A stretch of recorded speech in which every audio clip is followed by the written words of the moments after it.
নির্বাচনের আগে central valuation বোর্ডের রিপোর্ট এসেছিল, কিন্তু নির্বাচনী প্রক্রিয়া ব্যস্ত থাকায় আমরা তা বন্টন করিনি। নির্বাচনোত্তর পরিস্থিতিতে কোচবিহার পুরসভা তা বিলি করে মাত্র।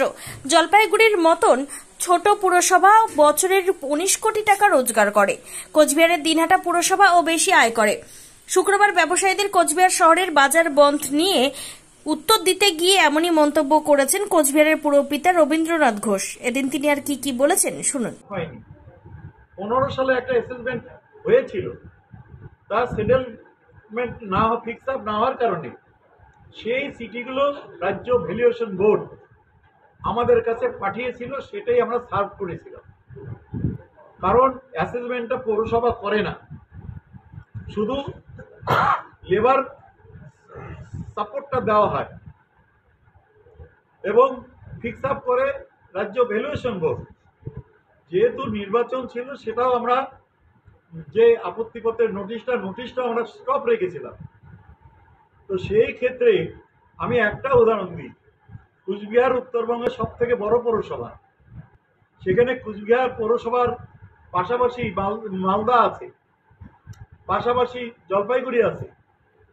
মালদা প্রায় 25 কোটি টাকার মতো বছরে পায় প্রপার্টি ট্যাক্স, জলপাইগুড়ি পায় 19.5 কোটি টাকা, দিনহাটার মতো ছোট্ট পৌরসভা পায় 8.5 কোটি টাকা, তার থেকে ছোট্ট আলিপুরদুয়ার পৌরসভা পায় 6 কোটি টাকা, আর কুচবিহার পৌরসভা কত 1 কোটি টাকা। আপনি ভাবুন, একই মতো পৌরসভা মালদা, জলপাইগুড়ি তারা 25 কোটি, 19.5 কোটি, 20 কোটি টাকা পায়, আর আমাদের ট্যাক্স মাত্র 1 কোটি টাকা। এই যে 10 সালের পরে কুচবিহার শহরে যত মল রয়েছে, হাইরাইজ বিল্ডিং রয়েছে, হোটেল রেস্টুরেন্ট রয়েছে, নার্সিংহোম রয়েছে, ফ্ল্যাট বাড়ি রয়েছে, নিজের বাড়ি রয়েছে, কারো কোনো ট্যাক্স নাই, বিনা ট্যাক্সে চলছে। শুধু জমির খাজনাটা দিচ্ছে, ল্যান্ড, ফাঁকা ল্যান্ড থাকার অবস্থায় যে খাজনাটা সেটা দিচ্ছে, অথবা যদি একটা ছাপড়া বা টিনের ঘর থাকে যা ছিল সেটুকু মাত্র দিচ্ছে। তো মমতা ব্যানার্জি তিনি কারো উপর কোনো ট্যাক্স পান না অতিরিক্ত। আমাদের এই অ্যাসেসমেন্টে রাজ্য ভ্যালুয়েশন বোর্ড 18.5 কোটি টাকায় অ্যাসেসমেন্টে এসেছিল।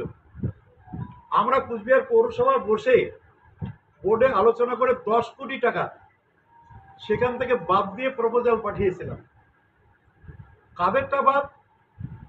যারা সাধারণ বাড়ি 2010 সালের আগে বাড়ি ছিল, যা ছিল তাই আছে, তাদের 1 পয়সা। কোচবিহার পুরসভা ঘুরে প্রিয়া সাহার রিপোর্ট, টাইমস 14 বাংলা। আপনি কি কিডনির রোগে ভুগছেন? তাহলে আর দেরি না করে আজই আসুন আপনার এলাকার একমাত্র বিশ্বস্ত প্রতিষ্ঠান জীবন রেখাতে। এখানে বিশেষজ্ঞ নেফ্রোলজিস্ট ডাক্তাররা লেজার ট্রিটমেন্টের মাধ্যমে রোগীদের সমস্ত ধরনের কিডনির এবং প্রোস্টেটের অপারেশন করে থাকেন। রোগী দেখছেন nephrologist doctor Arkaprava Chakraborty, SSKM hospital, Kolkata; doctor Sunil Kumar, Apollo hospital, Kolkata; doctor Pinaki Mukherjee, NRS hospital, Kolkata. এছাড়াও এখানে প্রতিদিন অপারেশন করছেন ও বহির্বিভাগের রোগী দেখছেন ইউরোসার্জন ডক্টর আতার কাশিম, PG হসপিটাল, কলকাতা। তাছাড়াও এখানে স্বাস্থ্যসাথী কার্ড ও ওয়েস্ট বেঙ্গল হেলথ স্কিমের সুবিধা রয়েছে। আমাদের ঠিকানা রায়গঞ্জ, উকিলপাড়া।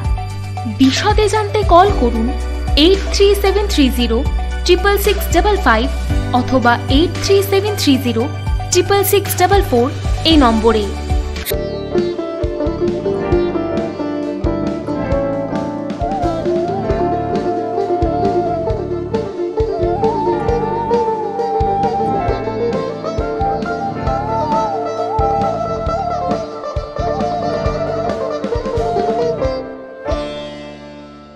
আপনি কি চাকরি পরীক্ষার্থী? চাকরি পরীক্ষার বই খুঁজছেন? তাহলে আজই চলে আসুন সৌর বুক অ্যান্ড ম্যাগাজিন সেন্টারে। এখানে BSc, WBCS, bank, rail, ICDS, nursing, ANM এবং GNM সহ কেন্দ্রীয় ও রাজ্য সরকারি সকল চাকরির পরীক্ষার বই ও ম্যাগাজিন পাওয়া যায়। আমাদের ঠিকানা ঘড়িমোড়, মোহনবাটি, রায়গঞ্জ। বিস্তারিত জানতে যোগাযোগ করুন 9002904090 অথবা 9434347016।